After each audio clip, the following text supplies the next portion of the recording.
Hello everyone. तो इस lecture में हम लोग ऑल्टरनेटिंग करंट का रिवीजन करेंगे। तो इस रिवीजन लेक्चर वन शॉट है, मतलब इसमें थ्योरी भी रिवाइज करेंगे, क्वेश्चंस भी रिवाइज करेंगे। ठीक है, तो थ्योरी का रिवीजन इन अराउंड 20 मिनट्स हो जाएगा। उसके बाद 37 जेईएमएल लेवल के प्रॉब्लम्स करेंगे इन अराउंड 60 मिनट्स। उसमें से 6 क्वेश्चन जो है प्रीवियस ईयर के, चाहे मेन या एडवांस, और कुछ क्वेश्चन 19 और 20 मतलब पिछले 2 साल के भी है। 5 इंडिया प्रॉब्लम्स या सब्जेक्टिव प्रॉब्लम्स भी यूज़ करेंगे, और एवरी टाइप का हर टाइप का प्रॉब्लम डिस्कस हुआ है इस लेक्चर में। टाइम स्टैम्प और पीडीएफ का लिंक आपको डिस्क्रिप्शन में मिल जाएगा, तो वहाँ से डाउनलोड कर लो पीडीएफ, खुद से ट्राई करो, उसके बाद लेक्चर देखना। ठीक है, तो ये लेक्चर 75 मिनट्स या उससे कम का रहेगा। तो अल्टरनेटिंग करंट का इतना अच्छा रिवीजन आपको यूट्यूब पे नहीं मिलने वाला। ठीक है, तो चलो स्टार्ट करते हैं। दूसरी बात है कि यहाँ पे आपको फेस नहीं दिख रहा तो थोड़ा बोरिंग लग सकता है, लेकिन कोई प्रॉब्लम नहीं, बोरिंग चीज़ें करनी पड़ती है, समझ लो। ठीक है, तो चलो लेक्चर स्टार्ट करते हैं। पहले थ्योरी का रिवीजन। तो ये टाइम स्टैम्प का एग्जांपल पहले एक दिखा देता हूँ यहाँ पे। जैसे क्वेश्चन नंबर 7 आपको देखना है, तो जो भी टाइम लिखा रहेगा डिस्क्रिप्शन में क्वेश्चन नंबर 7 के बगल में उसको क्लिक कर देना। ये तो सैम्पल है। ठीक है, तो आप भी डिस्क्रिप्शन देखोगे तो पीडीएफ का लिंक मिलेगा, और ऐसे करके क्वेश्चन 1 क्वेश्चन 2 कहाँ कहाँ डिस्कस हुआ सबका नंबर मतलब टाइम स्टैम्प मिल जाएगा। उसमें क्लिक करेंगे तो डायरेक्टली वो करस्पॉन्डिंग क्वेश्चन खुल जाएगा। ठीक है, चलो स्टार्ट करते थ्योरी का रिवीजन। तो इस चैप्टर में सबसे पहले एलसीआर सर्किट, क्योंकि वही सबसे इंपॉर्टेंट है, उसी से समझ लो इस चैप्टर का 85% क्वेश्चन उसी से रहता है। तो एलसीआर सर्किट में क्या आपको याद रखना है कि voltage across inductor leads current by 90 degree. ठीक है ना, तो अगर करंट को मैं हॉरिजॉन्टली इस तरफ बनाया हूँ तो वोल्टेज 90 डिग्री आगे रहेगा अक्रॉस इंडक्टर, वैसे वोल्टेज अक्रॉस कैपेसिटेंस 90 डिग्री पीछे रहेगा। ठीक है, वोल्टेज अक्रॉस रेजिस्टेंस जो होगा वो अलॉन्ग मतलब उसका फेस करंट की ऐसा ही रहता है। तो करंट जिस डायरेक्शन में ड्रॉ की उस डायरेक्शन में वी आर। ठीक है, अब वी एल और वी सी का रिजल्ट कितना आ जाएगा, V L minus V C. अगर इसको नीचे लिखते तो V C minus V L लिखते हैं। ठीक है ना, ऊपर लिखे मतलब वी एल और वी सी में वी एल को बड़ा मान लिया, मैं छोटा ही मान सकते हैं, नीचे लिखते तब तो वी एल माइनस वी सी हो गया, और इस तरफ वी आर था। तो ये तीनों पोटेंशियल्स या ये तीनों एलिमेंट्स के अक्रॉस जो पोटेंशियल डिफरेंसेस है, इनका जो रिजल्टेंट होगा उसको हम लोग सोर्स का ईएमएफ बोलते हैं। ठीक है, तो सोर्स का ईएमएफ क्या हो जाएगा, वी आर, वी एल और वी सी का रिजल्टेंट है ना। वेक्टर से ट्रीट करना, एक्चुअली वेक्टर नहीं लेकिन वेक्टर से ट्रीट करना इस चैप्टर में। ठीक है, क्वेश्चन जल्दी जल्दी बनेंगे है ना। Current lags EMF by phi है ना। यहाँ पे आप देख सकते हो तो ईएमएफ हॉरिजॉन्टल से फाई ऊपर है और करंट को हम लोग हॉरिजॉन्टल माने थे, तो ये करंट जो है लैग कर रहा है ईएमएफ से पीछे करंट कितने अमाउंट से, फाई से। ठीक है ना, क्योंकि वी आर क्या होंगे, करंट है, तो current lags EMF by phi. ठीक है, तो अगर ईएमएफ का इक्वेशन आप ऐसा चूज करोगे तो करंट क्योंकि फेज में लैग कर रहा है, तो जो भी फेज होगा करंट ईएमएफ को उससे फेज डिफरेंस को सब्ट्रैक्ट करेंगे, क्योंकि करंट लैग कर रहा है बाय फाई, तो फाई को सब्ट्रैक्ट किए। ठीक है, अब इसी ट्रायंगल से tan फाई देखेंगे तो V L minus V C divided by V R. ठीक है ना, अब वी आर को लिख सकते हैं आई इंटू एक्सएल। एक्सएल होता है आपका रिएक्टेंस ऑफ अक्रॉस इंडक्टर या रिएक्टेंस ऑफ इंडक्टर। ठीक है, इंडक्टिव रिएक्टेंस। वैसे वी सी को लिख सकते हो आई इंटू एक्सी। याद रखना सीरीज एलसीआर सर्किट है ये, मतलब यहाँ लिखा नहीं, बहुत इंपॉर्टेंट टर्म है, लेकिन सीरीज ही पूछा जाता है जेईई मेन में। ठीक है, तो सीरीज एलसीआर सर्किट है ना। तो सीरीज एलसीआर सर्किट में तो सब में करंट तो सेम रहेगा, समझ में आ रही बात। सीरीज एलसीआर सर्किट में तो करंट सब में सेम रहेगा, ये एल है, ये सी है, ये आर है, और ये आपका सोर्स है। ठीक है, तो जो करंट आपका सी में एल में फ्लो हो रहा है वही करंट सी को क्रॉस कर वही करंट आर से थ्रू जा रहा है।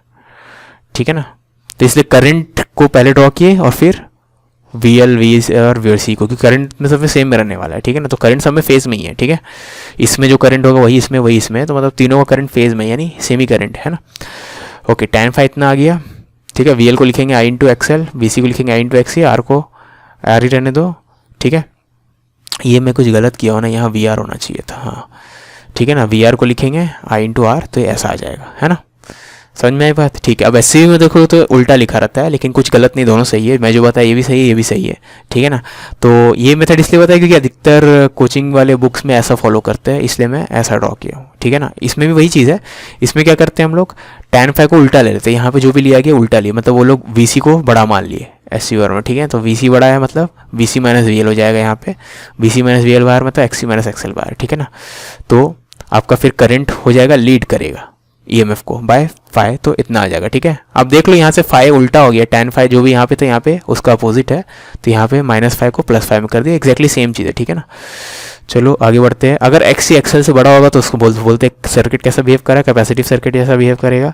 एक्सएल बड़ा होगा एक्सी से तो इंडक्टिव सर्किट से बिहेव करेगा, और एक्सी और एक्सएल दोनों अगर इक्वल होंगे, एक्सी और एक्सएल अगर इक्वल होंगे तो प्योरली रेजिस्टिव बिहेवियर होगा।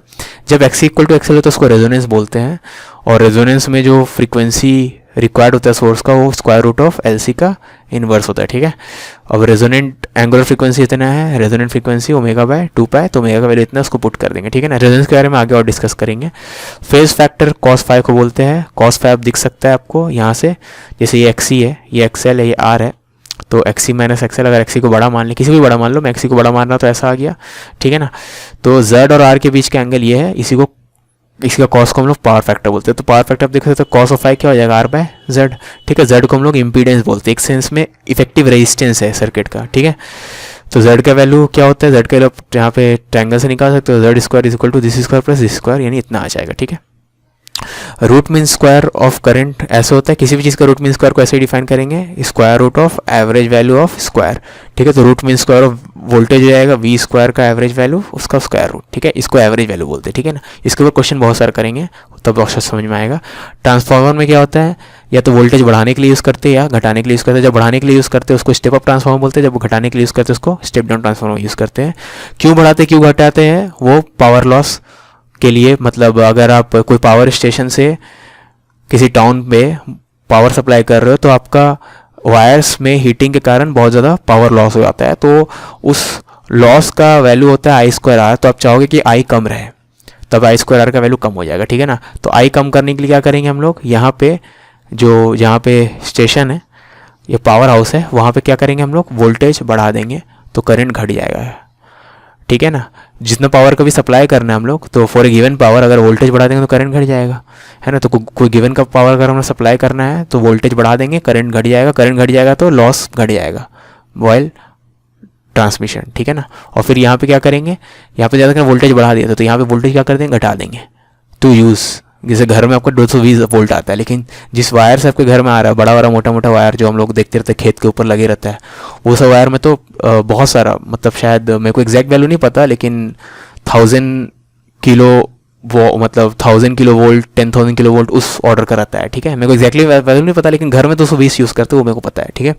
वो 1000 10,000 उस फॉर्म में रहता है, ठीक है ना। तो वहाँ पे अप कर दिए पावर लॉस बचाने के लिए, और वापस घर के पास कोई लोकल जो सब स्टेशन रहेगा वहाँ पे स्टेप डाउन करके हमारे घर तक आ जाता है, ठीक है। जो भी है ये कारण है ट्रांसफार्मर यूज़ करने का, समझ लो।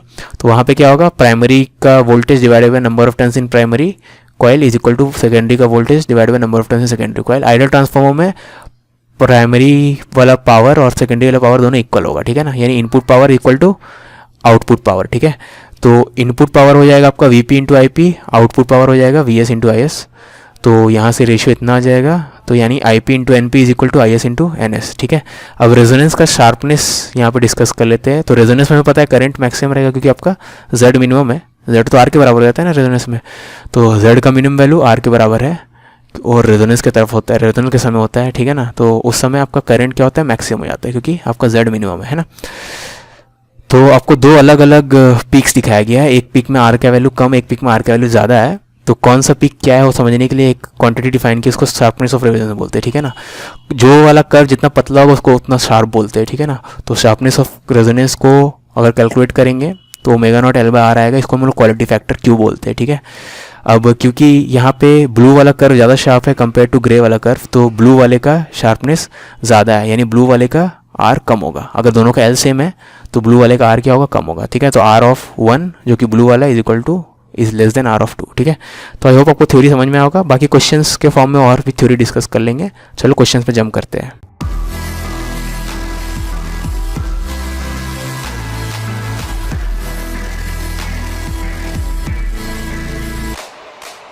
क्वेश्चन नंबर 1 में an A C circuit, an A C current is given by this, then it's R M S value. अब आर एम एस मतलब root of mean of square, तो पहले स्क्वायर का mean निकालेंगे और फिर उसका स्क्वायर रूट ले लेंगे, ठीक है। तो पहले स्क्वायर का मीन निकालते हैं, ठीक है ना। तो मीन ऑफ स्क्वायर, तो आई का स्क्वायर करेंगे, इसका स्क्वायर करेंगे तो ऐसा आएगा, इसको सिंप्लीफाई करेंगे तो ऐसा आएगा, ठीक है। अब ध्यान देना कि अगर sum of numbers, sum of quantities का एवरेज लेंगे तो इंडिविजुअल क्वांटिटीज़ का एवरेज के सम के बराबर होगा, है ना। तो एवरेज हर एक टर्म पे लग जाएगा, तो इस पे एवरेज लग गया, इस पे लग गया एवरेज, इस पे लग गया एवरेज, ठीक है। दूसरी बात है, इस पे जब एवरेज लगेगा तो जो कांस्टेंट वैल्यू है वो बाहर आ जाएगा एवरेज के, है ना। ये टाइम डिपेंडेंट अंदर रहेगा एवरेज साइन के, और ये बाहर आ जाएगा, ठीक है। तो ये एवरेज कांस्टेंट है, बाहर आ गया, ठीक है। ये तो पूरा का पूरा ऐसा ही है। अभी पूरा का पूरा कांस्टेंट है तो या पूरा का पूरा बाहर आ जाएगा, ठीक है, या कांस्टेंट वैल्यू का एवरेज सेम होता है, ठीक है।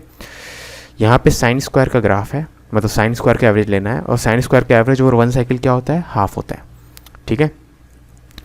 और वैसे ही साइन ओमेगा टी का एवरेज वैल्यू ओवर 1 साइकिल क्या आएगा, 0 आएगा। क्यों होगा ऐसा, क्योंकि साइन ओमेगा टी का ग्राफ पॉजिटिव जितना रहता है उतना ही नेगेटिव रहता है, तो ओवर 1 साइकिल जितना पॉजिटिव ही रहेगा उतना ही नेगेटिव आएगा, ठीक है। साइन स्क्वायर का तो हमेशा पॉजिटिव ही रहेगा एरिया, है ना। तो ये इसका एवरेज आप निकालोगे इंटीग्रेशन के टेक्निक से तो हाफ आएगा, बस इसका एवरेज 0 है, ठीक है।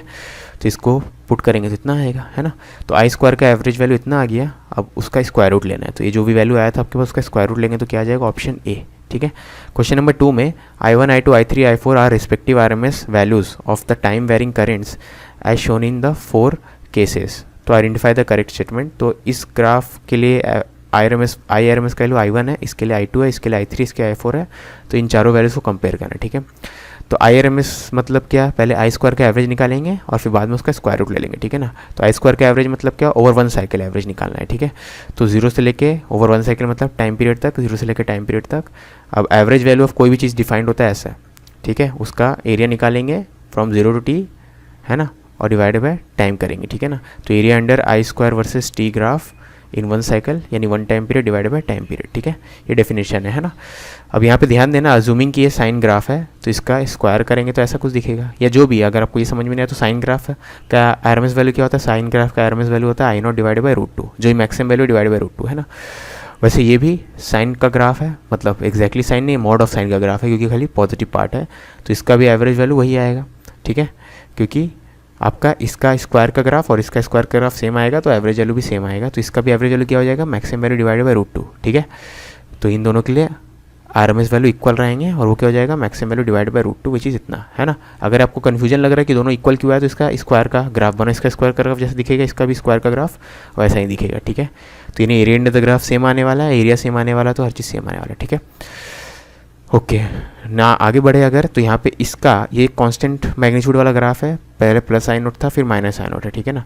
तो प्लस आई नोट का स्क्वायर करेंगे तो आई नोट स्क्वायर हो जाएगा, माइनस आई नोट का स्क्वायर करेंगे तब भी आई नोट स्क्वायर हो जाएगा, तो ऐसा आया, ठीक है। अब इसका एरिया निकालेंगे तो क्या आएगा, आई नोट स्क्वायर हाइट है और विथ कितना है, टी है, तो I naught square into T, area divide by time period, ये हो जाएगा आपका एवरेज वैल्यू डिवाइडेड बाय उसका स्क्वायर रूट करेंगे तो IRMS वैल्यू, ठीक है। तो ये कितना जाएगा, आई नोट आएगा। तो ये भी चीज़ याद रखने की चीज़ है कि अगर कॉन्स्टेंट वैल्यू है, कांस्टेंट बोलो या कांस्टेंट इन मैग्नीट्यूड बोलो, क्योंकि एक्चुअली में कांस्टेंट नहीं है, प्लस आई नोट माइनस आई नोट चेंज हो गया है, तो अगर कांस्टेंट इन मैग्नीट्यूड है तो उसका आरएमएस वैल्यू वही कांस्टेंट वैल्यू के बराबर होता है, ठीक है। तो इस केस में आरएमएस वैल्यू वही आई नोट के बराबर रहेगा, ठीक है।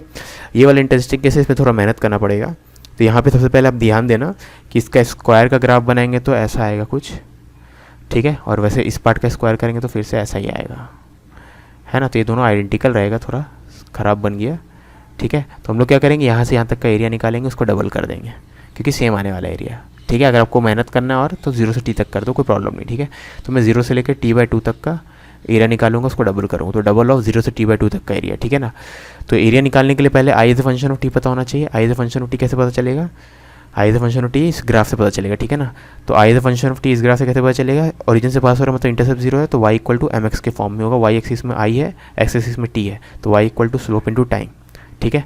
और इस स्लोप कितना हो जाएगा, हाइट बाय बेस, हाइट कितना आई नोट है, बेस कितना है t/2, ठीक है। तो आई नोट बाय t/2, समझ में आई बात, है ना। ये कर दिया हम लोग। इसके बाद एरिया निकालना है तो ये करेंगे, 0 से t/2 तक का एरिया निकालेंगे, उसको 2 से मल्टीप्लाई कर देंगे, ठीक है। तो t का वैल्यू तो ऑलरेडी पता है, i का वैल्यू तो हमें पता है as a function of t, तो i का value in function of t put करेंगे, जो भी कांस्टेंट होगा उसको बाहर ले लेंगे, ठीक है। तो इसको सिंप्लीफाई करेंगे तो इतना आएगा, तो एरिया इतना आया है, तो area divided by time period का स्क्वायर रूट, तो आपका क्या आ जाएगा, RMS value in fourth case हो जाएगा I naught by √3 which is of course less than i1, ठीक है। तो आपका करेक्ट रिजल्ट क्या रहेगा, i4 is least followed by i1 i2 और सबसे बड़ा कौन होगा, i3, यानी ऑप्शन बी करेक्ट है, ठीक है। क्वेश्चन नंबर 3 में in AC circuit when AC ammeter is connected it reads I current, if a student uses DC ammeter in place of AC ammeter, तो सेम सर्किट में AC ammeter हटा के DC ammeter अगर लगा दे तो DC ammeter क्या current read करेगा, ठीक है ना। अब DC एमीटर का काम होता है, DC एमीटर आपका average value of current read करता है, ठीक है। Average value of current over 1 cycle क्या होता है, AC करंट में 0 रहता है, समझ में आई बात। तो ओवर 1 साइकिल अगर आप एरिया निकालोगे तो एवरेज वैल्यू क्या आएगा, 0 आएगा। और डीसी करंट एवरेज वैल्यू ही मेजर करता है, ठीक है।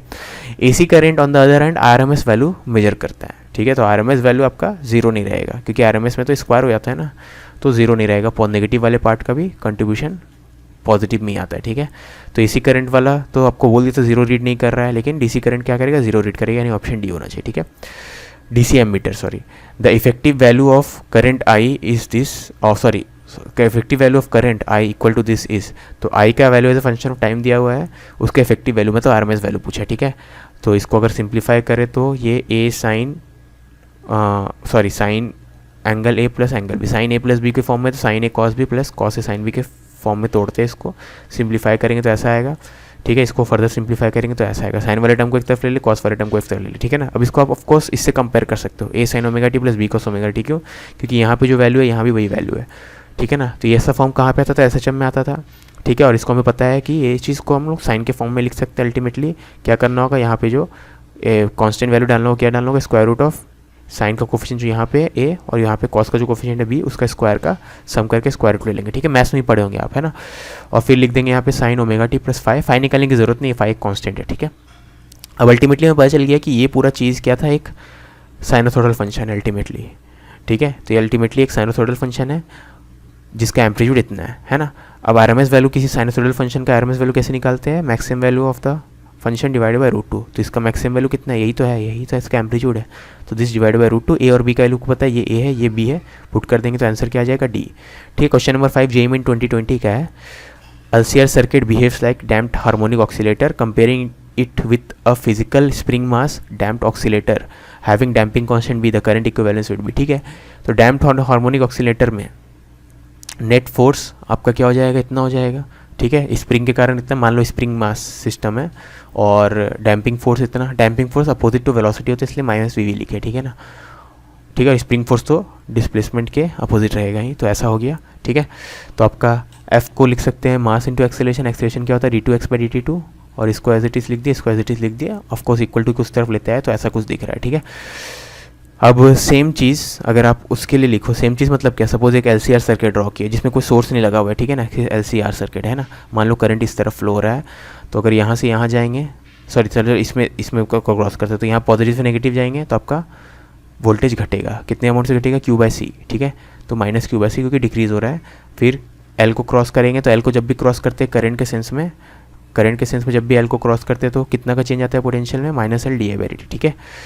और फिर यहाँ बढ़ते बढ़ते इसको क्रॉस करेंगे तो करंट के डायरेक्शन में अगर आप रेशियो क्रॉस करेंगे तो आपका पोटेंशियल डिक्रीज होता है, क्योंकि current flows from higher potential to lower potential in resistance, ठीक है। तो -IR हो गया, है ना। तो ये सर्किट कंप्लीट हो गया, इक्वल टू 0, लूप लगा के इतना आ गया, ठीक है। अब इसमें हम लोग Q को क्या लिख सकते हैं, इसको अगर डिफ्रेंशिएट किया, सॉरी एक बार डिफ्रेंशिएट कर देते हैं उसके बाद बोलते हैं। Q को डिफ्रेंशिएट करेंगे, ये पूरे चीज़ को डिफ्रेंशिएट कर दे रहे विथ रिस्पेक्ट टू टाइम, तो dQ/dt आ जाएगा यहाँ पे, और यहाँ पे d2I/dt2 हो जाएगा, ठीक है। और यहाँ पे di/dt हो जाएगा, है ना। और dQ/dt को हम लोग क्या लिख सकते हैं, I लिख सकते हैं, ठीक है। तो इसको dQ/dt जहाँ जहाँ मिलेगा, एक ही जगह मिलेगा, उसको I लिख देंगे, तो ये चीज़ को सिंप्लीफाई करेंगे तो ऐसा दिखेगा, है ना। तो इक्वेशन 1 इक्वेशन 2 अगर आप देखोगे तो कंपेयर करोगे तो सिमिलर है, ठीक है। यहाँ पे x का रोल जो प्ले कर रहा था, यहाँ पे x का वैल्यू क्या आ गया, I आ गया है, t तो t ही है, ठीक है। यहाँ पे k इंटू एक्स था, x का वैल्यू देख लो I है, ठीक है, x का वैल्यू I है, तो x को I से रिप्लेस कर दिए, वैसा लग रहा है, ठीक है ना। दूसरी बात है, अगर ऐसा दोनों इक्वेशन सिमिलर है तो टर्म्स को कंपेयर कर सकते हैं, तो m यहाँ पे जो रोल m प्ले कर रहा है, यहाँ पे सेम रोल L प्ले कर रहा है, यहाँ पे जो रोल स्प्रिंग कांस्टेंट प्ले कर रहा है, यहाँ पे सेम रोल 1/c प्ले कर रहा है, यहाँ पे जो आपका डैम्पिंग कांस्टेंट प्ले कर रहा है रोल, वहाँ पे यहाँ पे वो रेजिस्टेंस कर रहा है, ठीक है। वैसे आप डायरेक्टली, आपको पता था डैम्पिंग फोर्स भी वहाँ पे स्लो डाउन करेगा, रेजिस्टेंस भी स्लो डाउन करेगा, तो वैसे ही सोच सकते थे आप, ठीक है। तो अगर आप कंपेयर करो इन दोनों इक्वेशन को, तो m is similar to L, या k corresponds to 1/c, b corresponds to r, तो यही ऑप्शन 1 करेक्ट है, ठीक है। 6 में current potential difference VL across inductor and potential difference VC across capacitor in circuit is shown are best representative. तो ये एक सर्किट है, तो VL है potential difference across L, VC है पोटेंशियल डिफरेंस अक्रॉस C, ठीक है। उनका एम्पलीट्यूड का वैल्यू होगा ऑफकोर्स, और आपको बताना है कि ये इसका फेजर डायग्राम बताना है आपको, ठीक है। तो आपको पता है कि VL क्या करता है, लीड करता है करंट को बाय π/2, ठीक है ना। तो करंट अब जिस भी सेंस में बनाओ, VL क्या करेगा, लीड करेगा बाय π/2, और VC क्या करेगा, लैग करेगा, ठीक है। तो VL लीड करेगा आई को बाय पाई बाय 2 और वी सी लैग करेगा, तो इस टाइप का आना चाहिए, ठीक है। इस टाइप से सबसे क्लोजली कौन रिजेंबल कर रहा है, यही रिजेंबल कर रहा है, ठीक है। ये आपको दूसरे वर्ड्स में सोचना है तो ऐसा सोच लो। यहाँ पर अगर आप देखोगे तो करंट लैग्स वी सी, ठीक है। अगर आप देखोगे तो ये तो सीरीज एलसी सर्किट है ना, ऐसी सर्किट में क्या होता है, current leads V C by 90 degree होता है, ठीक है, and current lags V L by 90 degree होता है, ठीक है, यही होता है ना, ठीक है ना। तो आपका करंट जो है लीड करेगा वी सी, लेकिन इसमें करंट जो है लैग कर रहा है वी सी से। क्यों लैग कर रहा है, क्योंकि करंट का फेज़ क्या है, 0 है, और वी सी का फेज़ कितना 90 डिग्री है ना। पॉजिटिव एक्स से एंटी क्लॉकवाइज सेंस में नापेंगे, ठीक है।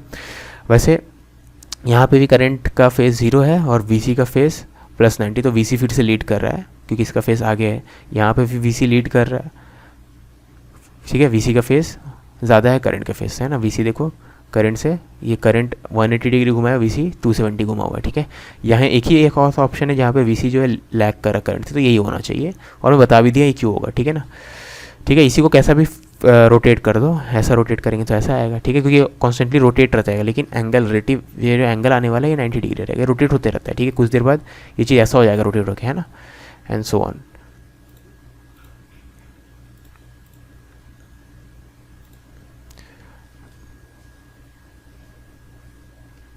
क्वेश्चन नंबर 7 में in the figure shown circuit phase difference between current I1 I2, ठीक है। तो एसी सर्किट गिवन है, आपको I1 I2 के बीच में फेज डिफरेंस बताना है, ठीक है ना। अब ध्यान देना कि इसके अक्रॉस एक एसी सोर्स लगा हुआ है और ये पैरेलल में, मतलब ये वाला पार्ट एसी सोर्स के साथ पैरेलल में है विथ ये वाला पार्ट, तो दोनों को इंडिपेंडेंट पार्ट्स मान लेंगे, ठीक है ना। तो ऊपर वाला सर्किट ड्रॉ करेंगे तो ऐसा आएगा, ठीक है, और नीचे वाला सर्किट ड्रॉ करेंगे तो ऐसा आएगा। तो ऊपर वाले सर्किट को एनालाइज करते हैं अलग से, नीचे वाले सर्किट को अलग से एनालाइज करेंगे, ठीक है ना।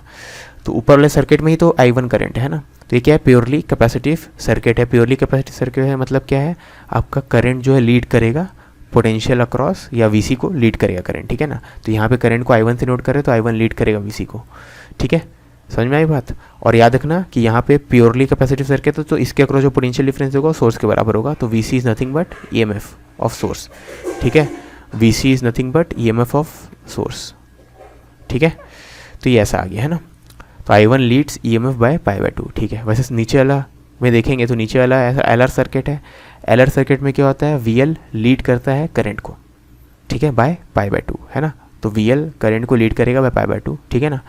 और VR तो करंट के फेज, मतलब करंट के डायरेक्शन में ही रहता है, मतलब दोनों फेज में रहता है। Current in the circuit is in phase with potential difference across R, ठीक है ना।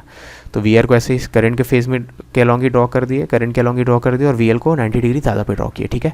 और VL और VR के का अगर रिजल्टेंट निकालेंगे तो EMF आएगा। EMF मतलब ही वही होता है, VL VR VC जितने भी कॉम्पोनेंट है सबका रिजल्टेंट निकालो, ठीक है ना। तो ये EMF आ गया। अब EMF देख सकते हैं वो थीटा आगे है VR के, है ना। अब इस ट्रायंगल से अगर आप tan थीटा निकालोगे, tan थीटा क्या आ जाएगा, दिस बाय दिस, ये लेंथ कितना है VR है और ये लेंथ कितना है, सॉरी VL है और ये VR है, तो VL बाय VR। VL क्या होता है आपका इम्पीडेंस, ठीक है, XL जो हो जाएगा इंटू I2, ठीक है। इम्पीडेंस ने रिएक्टेंस बोलते हैं इसको, रिएक्टेंस आपका है डिवाइडेड बाय आपका ये चीज़ VR क्या हो जाएगा I इंटू R, ठीक है। I इंटू यहाँ पे आपका रिएक्टेंस कर दिया, यहाँ पे I इंटू R कर दिया, तो इसका रेशियो लेंगे तो इतना आएगा, tan theta XL by XR आ रहा है, ठीक है ना। ध्यान देना कि इस वाले चीज़ में EMF जो है लीड कर रहा है VR को, और VR मतलब I2, तो EMF लीड कर रहा है I2 को, या I2 लैग कर रहा है EMF से बाय थीटा, ठीक है। तो I2 lags EMF by theta, और थीटा का वैल्यू हम लोग निकाल चुके हैं, ठीक है। तो पहले वाले में I1 लीड कर रहा था EMF को बाय पाई बाय 2, और दूसरे वाले में I2 लैग कर रहा है, ठीक है। तो अगर सब तीनों को एक साथ बनाए तो EMF से आगे है I1 बाय पाई बाय 2, क्योंकि I1 leads EMF by pi by 2, तो EMF से आगे है I1 बाय पाई बाय 2, और वैसे I2 जो है EMF से पीछे है बाय थीटा, ठीक है। तो I1 और I2 के बीच का फेज डिफरेंस पूछा था, यानी इनके बीच का एंगल निकालना है, हो जाएगा 90 प्लस थीटा, 90 प्लस थीटा, और थीटा का वैल्यू हम लोग निकाल चुके थे, tan inverse XL by R, यानी ऑप्शन सी करेक्ट है, ठीक है। ओके, क्वेश्चन नंबर 8 में when a resistance R is connected in series with element A, the electric current is found to be lagging behind the voltage by theta 1, ठीक है। तो resistance R आप element A के साथ लगाए हो तो आपका करंट जो है ऐसा है I1 है, ठीक है, और वो जो है EMF से लैग कर रहा है बाय थीटा 1, क्वेश्चन ने बोल दिया है, मैं नहीं बोल रहा हूँ, ठीक है ना। A क्या है हमें नहीं बताया गया है, ठीक है। ये कोई इलेक्ट्रिकल एलिमेंट है, रेजिस्टेंस हो सकता है, कैपेसिटेंस हो सकता है, इंडक्टेंस होता है, कुछ भी हो सकता है, ठीक है। ओके, इस लैगिंग बिहाइंड बाय थीटा 1, तो फर्स्ट केस में करंट लैग कर रहा है ईएमएफ से by theta one when the same resistance is connected in series with element B. तो सेम रेजिस्टेंस को बी के साथ सीरीज में कनेक्ट किए किसी एसी सर्किट के साथ, तो करंट जो है लीड कर रहा है वोल्टेज को बाय बाय टू। तो करंट अब आगे है ईएमएफ से by theta, sorry I by two नहीं, थीटा बाय टू। ठीक है, यहाँ तक समझ में है ना। किसी भी फेज में बनाना, खाली आगे बनाना इसको। ठीक है, ओके। अब तीनों को अगर लगा दे एक साथ, तो पहले केस में आर और ए को सीरीज में लगाए थे, दूसरे केस में आर और बी को लगाए थे, तीसरे केस में आर ए और बी तीनों को सीरीज में लगा दिए। तो current now leads EMF by theta. तो करंट जो है ईएमएफ से आगे है by theta, assuming same AC source, तीनों में सेम एसी सोर्स है। ठीक है, तो is used in all the cases and assuming resistance of A is zero and resistance of B is zero. तो ये जो एलिमेंट है इसका रेजिस्टेंस भी जीरो है, इस एलिमेंट का भी रेजिस्टेंस जीरो है, मतलब ए और बी का रेजिस्टेंस क्या है, जीरो है। ठीक है, मतलब ये प्योरली इंडक्टिव हो सकते हैं या प्योरली कैपेसिटिव हो सकता है, ए और बी वैसा टाइप का। ठीक है, तो थीटा वन थीटा टू और थीटा में क्या रिलेशन है। ठीक है, तो सबसे पहले यहाँ पे थीटा वन निकालते हैं। यहाँ पे कौन कौन सा एलिमेंट है, आर और ए है ना। अब अगर आपका करंट लैग कर रहा है ईएमएफ को, ठीक है ना, समझ में आई बात। या ऐसे सोचो, ईएमएफ इस सेंस में है। अब ईएमएफ होता है resultant of V R and V A, जो भी इसके अक्रॉस पोटेंशियल डिफरेंस है। मान लो इसको वी ए बोल रहे हैं, इसको वी आर बोल रहे हैं, तो वी आर और वी ए का रिजल्टेंट निकालेंगे तो ईएमएफ मिलेगा। ठीक है ना, इस चैप्टर में सबको वेक्टर मान के काम करना। ठीक है, तो ईएमएफ निकालने के लिए वी आर और वी ए का करेंगे। ठीक है, अब करंट जिस डायरेक्शन में है उसी डायरेक्शन में तो वी आर रहेगा, उसी फेज में, है ना। तो वी आर इस तरफ है, आपको रिजल्टेंट अगर ऊपर चाहिए तो वी ए को ऊपर लेना पड़ेगा। समझ में आई बात। अगर रिजल्टेंट आपको ऐसा चाहिए, एक कॉम्पोनेंट ऐसा दूसरा कॉम्पोनेंट ऐसा लेना पड़ेगा, यानी वी ए ऊपर होगा। ठीक है, तो tan थीटा वन कितना आ जाएगा, V A by V R. Similarly second case में tan थीटा टू निकालेंगे तो V V by V R आ जाएगा। ठीक है, सेकंड केस में याद रखना थीटा टू ऐसा है ना। तो सेकंड केस में फिर से वही करेंगे। अगर आपको ईएमएफ बिलो दिख रहा है तो आई टू क्या करो, अलॉन्ग ही वी आर रहेगा। ठीक है, लेकिन अगर रिजल्टेंट इस तरफ लाना है तो वी आर इस तरफ है, रिजल्टेंट इस तरफ है, तो आपका वी वी इस तरफ होगा। ठीक है ना, तो यहाँ पे आई टू निकालेंगे, tan आई टू इतना आ जाएगा इस केस में।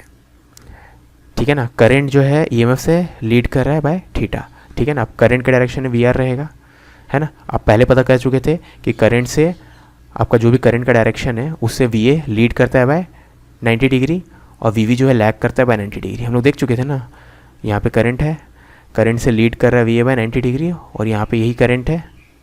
ठीक है, और करंट से लैग कर रहा है वी वी बाय 90 डिग्री, है ना। तो वी और वी वी को उसी से बना देंगे। वी ए जो है करंट से आगे रहेगा बाय 90 डिग्री, वी वी जो है करंट से पीछे रहेगा बाय 90 डिग्री। ठीक है, तो रिजल्टेंट निकालेंगे तो ऐसा आएगा। ठीक है ना, मैं इसको क्यों बड़ा माना, ये इससे बड़ा क्यों माना, क्योंकि रिजल्टेंट इस तरफ आ रहा था। ठीक है ना, तो वी ए और वी वी को पहले रिजल्टेंट निकालेंगे तो वी माइनस वी आएगा नीचे। ठीक है, और ये थीटा आ गया, तो tan थीटा यहाँ पे निकालेंगे तो क्या आ जाएगा, this by this length divided by this length, तो इतना आ गया। ठीक है ना, यानी V V by V R minus V A by V R, और V V by V R का वैल्यू कितना था, V V by V R का वैल्यू था tan थीटा टू और V A by V R का tan theta one. तो इसको पुट करेंगे तो इतना आ जाएगा, यानी ऑप्शन भी करेक्ट है। ठीक है, क्वेश्चन नंबर 9 में 110 volts is applied across A series circuit having resistance इतना एंड इम्पीडेंस इतना, द पावर कंज्यूम्ड इज। ठीक है, तो पावर क्या होता है, पावर होता है आरएमएस का स्क्वायर, करंट का आरएमएस का स्क्वायर का वैल्यू इनटू आर। ठीक है, अब करंट का आरएमएस वैल्यू क्या हो जाएगा, V RMS by Z impedance. ठीक है, इसका स्क्वायर करो, वी आरएमएस है 110 दिया हुआ है, जो अप्लाइड वोल्टेज कितना है 110 डिवाइडेड बाय जेड। जेड कितना है यहाँ पे, क्वेश्चन ने बोल दिया 22 है। ठीक है, तो इसको सिंप्लीफाई करेंगे तो कितना आ जाएगा 275 वाट, है ना। खाली फॉर्मूला बेस्ड क्वेश्चन था ये। 10th में in a circuit and inductance of 0.1 henry and resistance of 1 ohm are connected in series with an AC source of voltage this much, तो the phase difference between the current and the applied voltage। ठीक है, तो आपके पास circuit में क्या क्या है, resistance और इंडक्टर है। ठीक है, तो इंडक्टर का आप रिएक्टेंस निकाल लो, तो एक्सएल क्या हो जाएगा, ओमेगा एल। ओमेगा आपको पता है, साइन ओमेगा टी से कंपेयर करेंगे तो ओमेगा कितना एल है, सॉरी ओमेगा कितना है 10 है, और एल कितना है 0.1 है। ठीक है, तो आपका एक्सएल आ गया 1 ओम और रेजिस्टेंस दिया है 1 ओम। ठीक है ना, करंट लीड्स हो जाएगा, क्यों, क्योंकि एक आपका इंडक्टिव सर्किट में करंट लीड करता है वोल्टेज को या ईएमएफ को। ठीक है ना, कितने अमाउंट से लीड करता है, tan इनवर्स दिस मच, है ना। अब इसका वैल्यू निकालेंगे तो कितना आ जाएगा, इतना आ जाएगा। ठीक है, माइनस π/4, है ना। Current Leeds applied voltage by this much, ये मैं सही लिखा हूँ ना, नहीं मैं गलत बोल दिया एक बार, सॉरी। करंट जो है हमें पता है लीड करता है वोल्टेज को बाय दिस मच। ठीक है, अभी पॉजिटिव आ गया तो एक्चुअली में लीड करता होगा, नेगेटिव आ गया तो लीड नहीं करता होगा। ठीक है ना, तो इस केस में नेगेटिव आया है, वो हम लोग गेस पहले ही मार सकते थे कि नेगेटिव आने वाला है, क्यों, क्योंकि ये एक इंडक्टिव सर्किट है, इंडक्टिव सर्किट में करंट लैग करता है, उल्टा बोल देता, कैपेसिटिव सर्किट में लीड करता है, इंडक्टिव में लैग करता है। ठीक है ना, तो कितने का लैग आया, -π/4 का। तो यहाँ पे फेज डिफरेंस पूछा है तो मैग्नीट्यूड पूछ रहा होगा प्रॉब्ली, इसलिए -π/4 ऑप्शन नहीं है, तो π/4 को सेलेक्ट करेंगे, ठीक है।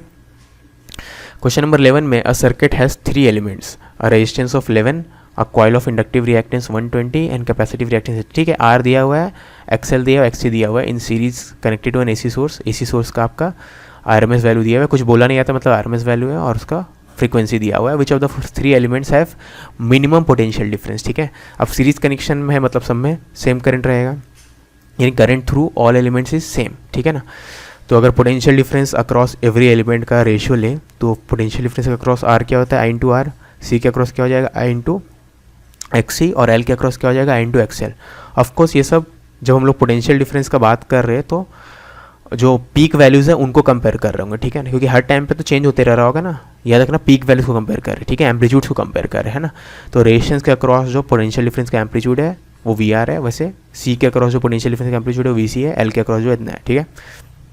सबका वैल्यू लिख दिए है ना, सी हो जाएगा आई इंटू एक्स सी, ऐसे वी एल हो जाएगा आई इंटू एक्स एल।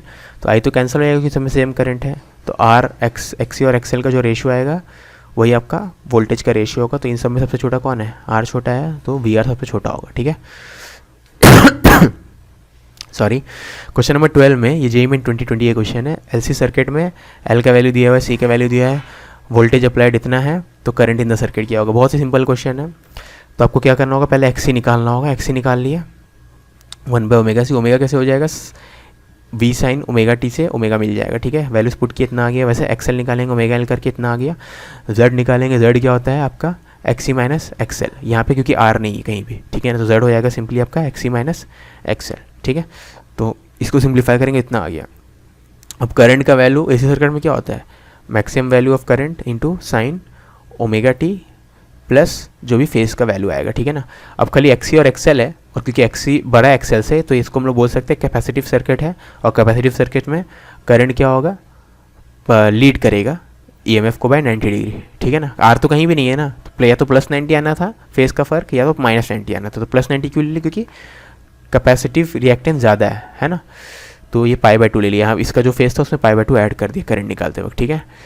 अब ई नॉट का वैल्यू तो 10 है, मैक्सिमम वैल्यू ऑफ ईएमएफ कितना 10 है, 10 पुट कर दिया, जेड का वैल्यू हम लोग निकाल चुके तो पुट कर दिया, तो आंसर कितना आ जाएगा, ऑप्शन 1। क्वेश्चन नंबर 13 में, ये जेईई में 2019 का क्वेश्चन है। A circuit connected to an AC source, तो AC source as a function of time दे दिया है, फेज डिफरेंस इतना है बिटवीन ईएमएफ एंड करंट, ठीक है। Which of the following circuit will exhibit this, है ना, ठीक है। अब आपको फेज डिफरेंस π/4 बोला है, लेकिन ये नहीं बोला है करंट लीड कर रहा है कि ईएमएफ लीड कर रहा है, कुछ भी नहीं बोला गया, ठीक है ना। No information about which one is leading, ठीक है। अब tan फाई होता है XC minus XL by R, हमें पता है, ठीक है ना। अब फाई का वैल्यू आपको प्लस π/4 भी ले सकते हैं, माइनस π/4 भी ले सकते हैं, क्योंकि करंट लीड कर रहा है या लैग कर रहा नहीं बताया गया है, खाली ये बोला गया इनके बीच का फेज का फर्क π/4 है, कौन ज़्यादा है कौन कम है, मतलब कौन लीड कर रहा है कौन लैग कर रहा है बताया नहीं गया, ठीक है ना। तो इस फॉर्मूला में फाई क्या होता है, फाई होता है करंट ईएमएफ को कितने से लीड कर रहा है, ठीक है ना। लेकिन लीड कर रहा है कि लैग कर रहे हैं पता नहीं, तो लीड कर रहा होगा तो प्लस ले लेंगे, लैग कर रहा होगा तो माइनस ले लेंगे, ठीक है। तो दोनों केस ले लिए, तो इस सब का ऐसा आएगा रिजल्ट, ठीक है। XC minus XL equal to plus R आएगा, या XC minus XL equal to minus R आएगा, यानी XL minus XC equal to plus R, ठीक है। तो ये दोनों रिलेशन आ रहा है, ठीक है। अब फर्स्ट ऑप्शन में सी का वैल्यू कितना है 1 है, तो आपको खाली चेक करना है आप किस में ये चीज़ काम करेगा, ठीक है। फर्स्ट ऑप्शन में क्या आपके पास सिर्फ आरसी सर्किट है, आरसी सर्किट में सी का वैल्यू आपको दे दिया इतना है, सी का वैल्यू इतना है, मतलब एक्सी का वैल्यू इतना है, ठीक है ना। तो एक्सी का वैल्यू कितना आ गया आपका 1 किलो ओम के बराबर, ठीक है, ठीक है। अगर एक्सी का वैल्यू 1 किलो ओम है, याद रखना फर्स्ट ऑप्शन में आपका एक्सएल क्या हो जाएगा 0 हो जाएगा, because there is no L, ठीक है। तो एक्सएल 0 है तो एक्स इक्वल टू आर चाहिए, तो एक्स इक्वल टू आर तो है ऑलरेडी, ठीक है। तो ऑप्शन 1 इज करेक्ट, ठीक है। सिमिलरली एल इक्वल टू जब 1 मिली हेनरी है, 1 मिली हेनरी वाला भी ऑप्शन है ना, हाँ सी वाला देखो 1 मिली हेनरी, ठीक है ना। 1 मिली हेनरी तो एक्सएल निकाल लेंगे ओमेगा इंटू एल करके, ओमेगा दिया हुआ है क्वेश्चन में, तो ये 1 ओम आया, ठीक है ना। And 1 ohm is not equal to 1 kilo ohm, क्योंकि आपको जब सी ऑप्शन में देखोगे सी ऑप्शन इसका करस्पॉन्ड करेगा, ठीक है। वैसे किसी को भी देख लो, सी ऑप्शन इसको बोलो, तो सी ऑप्शन में क्या हो जाएगा आपका एक्सएल, सी ऑप्शन में क्या हो जाएगा आपका एक्सी तो 0 हो जाएगा, ठीक है। तो एक्सी 0 है तो minus XL equal to R, ठीक है ना। लेकिन वो तो ऑफकोर्स पॉसिबल नहीं रहेगा माइनस एक्सएल पर, क्योंकि एक पॉजिटिव एक नेगेटिव नहीं हो सकता, तो इसको लेंगे हम लोग, ठीक है ना। तो एक्सी को 0 पुट करेंगे तो एक्सएल इक्वल टू आर होना चाहिए, तो सी ऑप्शन में क्या हो जाएगा एक्सएल इक्वल टू आर हो जाएगा आपका, है ना। लेकिन एक्सएल इक्वल टू आर तो आ नहीं रहा है, एक्सएल के वैल्यू 1 ओम आया है और आर के वैल्यू कितना है सी ऑप्शन में 1 किलो ओम, ठीक है। तो इससे सी इनकरेक्ट है। सिमिलरली अब बी और डी को देखोगे तो बी में एक्सएल का वैल्यू इतना है which is not equal to 1 kilo ohm. या देखना हर एक ऑप्शन में या तो एक्सएल या तो एक्सी है, तो दोनों को नहीं देखना है, ठीक है। मतलब जिसमें भी एक्सएल है वहाँ पे एक्सी ऑप्शन में 0 हो जा रहा है ना। अब जैसे डी ऑप्शन में सिर्फ एक्सी है और आर है, एक्सएल नहीं है, ठीक है। तो एक्सी का वैल्यू निकालेंगे तो इतना आएगा, this is that is not equal to R का value in D option. R का वैल्यू कितना है 1 किलो ओम, ठीक है ना। तो खाली ए में मैच कर रहा है, तो ऑप्शन ए करेक्ट है। क्वेश्चन नंबर 14, ये जेईई 2019 का क्वेश्चन है। A transformer consisting of 300 turns in the primary and 150 turns in the secondary gives output power इतना, ठीक है ना। If the current in the secondary is इतना, तो input voltage and current in the primary coil are, ठीक है।